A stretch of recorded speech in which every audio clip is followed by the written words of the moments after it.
Ito na oh, nagbabatuhan na sila, naglulukuhan pa. Ano ba yan? Ang galing-galing naman nila, no?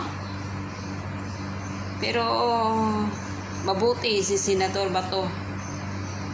Nakokontrol niya yung sarili niya.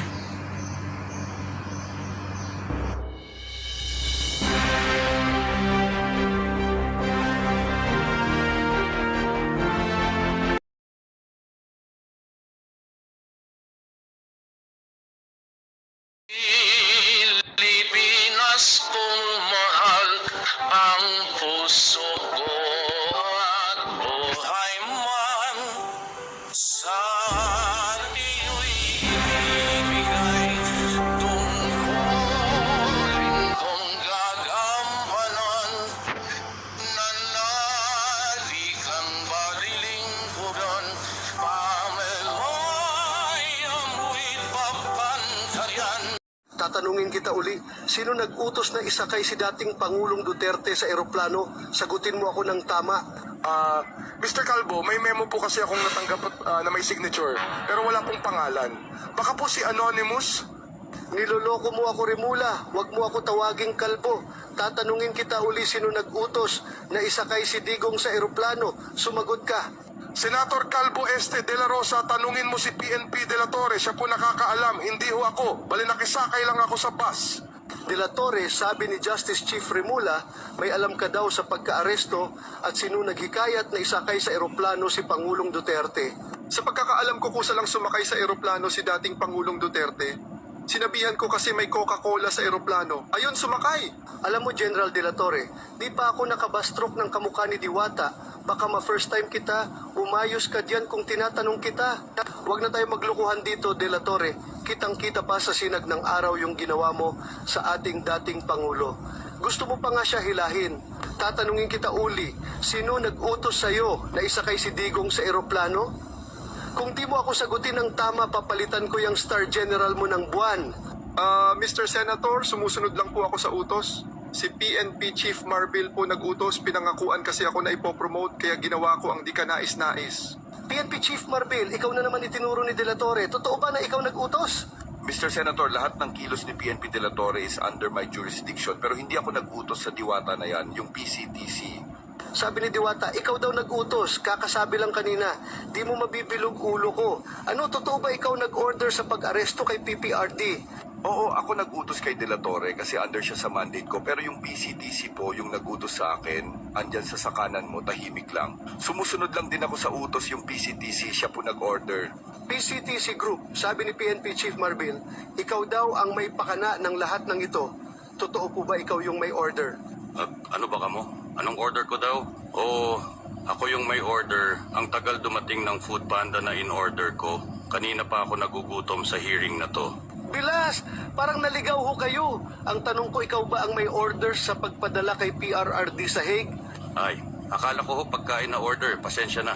Ang trabaho ko ay mag-coordinate pero hindi po ako ang nagutos. Si DOJ Rimula po. DOJ Rimula, bilib ako sa iyo, napabilog mo ulo ko, pinapasa-pasa mo lang yung tanong ko. E bumalik sa iyo, ikaw yung may pakana. Sabi mo kanina, hindi ikaw ang may pakana. At sabi mo, nakikisakay ka lang sa bus. Ano ka ba, konduktor? Na wow, malinyo ako ha. Ay, tigil na nga natin to. Nag-aaksaya lang tayo ng oras dito, mga kausap natin mga matsing sa pader. Yung effort natin dito, napupunta lang sa wala.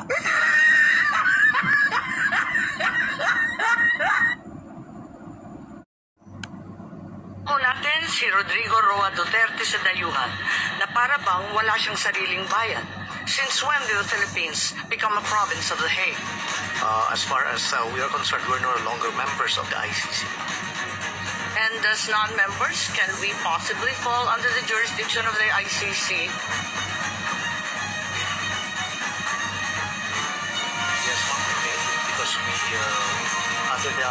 What's the use of signing or ratifying a treaty if it bears no weight? Salita po ang ating mahal na Secretary John Vic na ang nagplano po rito o yung pagkaintindi namin, itong apat na pinangalanan ang siyang nagplano. I said it was not me.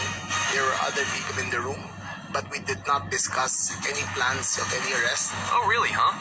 And was not the plan from the very beginning? What was, and who was really on top of this? Ikaw ho ba nagplano ng lahat ng ito? Hindi naman. It was a group effort. Secretary Chitoro was there, Secretary Anwar was there too, and the President and I.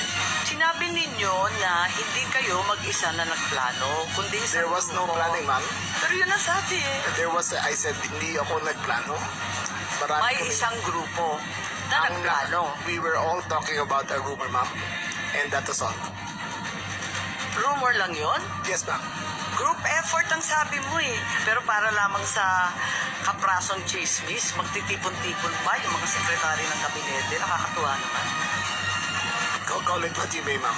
Walang magawa. The only information we got was the words of the former president in Hong Kong. Sa Hong Kong, Sa Hong Kong, ma'am. na andyan na. Yes, ma'am. Siya pang nauna, hindi kayo. Yes, ma'am. Nakakatuwa, no? Meron po tinatawag na red diffusion, blue diffusion. May kulay ba ito? Yung pinadala sa atin, anong kulay ng diffusion? Ito po ay wanted person diffusion. So, walang red notice. Hindi po siya red notice because the nature of the diffusion Eh is bakit si Congressman Arnie Teves may red notice na hindi ba natin nagagawa ng paraan? hindi ko po Ma'am, masabi. yung kay Arnie Travis, ho. Ang pagkaintindi namin, red notice din ang sinasabi. Eh ngayon, lumalabas na wala kailanman na lumabas na red notice mula sa Interpol, kundi diffusion lamang. Baka dahil sa panahon, kasi mabilis po ang paghanap ng lahat, yung mga pangyayari. So, ibig sabihin, ang katotohanan, walang red notice. Mag-ingat po kayo, you're under oath, makokontempt po tayo.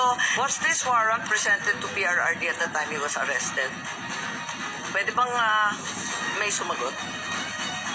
Si General Torre, mukhang kabisado niya. Siya yung nasa video eh. Soft copy was given to them on the tube.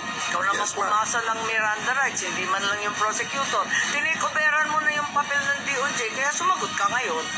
I-present po namin kay President Duterte na Nabasa niya lahat, 2.0. 15 pages. Ah. Ang bilis-bilis nung lumabas eh. Hindi po niya nabasa yun. Hindi niya nabasa. Hindi niya. Pagpalagay natin hindi siya Vice President, she is an immediate member of the family. Ang immediate members of the family, 24 hours pwede bumisita sa amin, nakakulong kami. Eh ito hindi pa nakakulong. Anak ito. Bakit hindi niya pinapasok? Maliban doon, is this not a violation of RA 7438 that requires that you guarantee access to an attorney? Oh my God. Body mo issue the warrant, sir. Nasa patas yan. On 2 counts, immediate family na, abagada pa niya. This is bigger than Duterte. This is about our dignity as Filipinos. Ang hustisyang ipinapataw ng dayuhan ay hindi hustisya. Ito ay pang-aalitin. Useless lahat ng hearing na ito kung hindi na po may babalik si Tatay Nico. O kaya, kung kaya niyo po siyang dalhin doon in less than 1 day sa loob po ng 13 na oras, dapat kaya niyo rin po siyang ibalik dito sa lalong madaling panahon.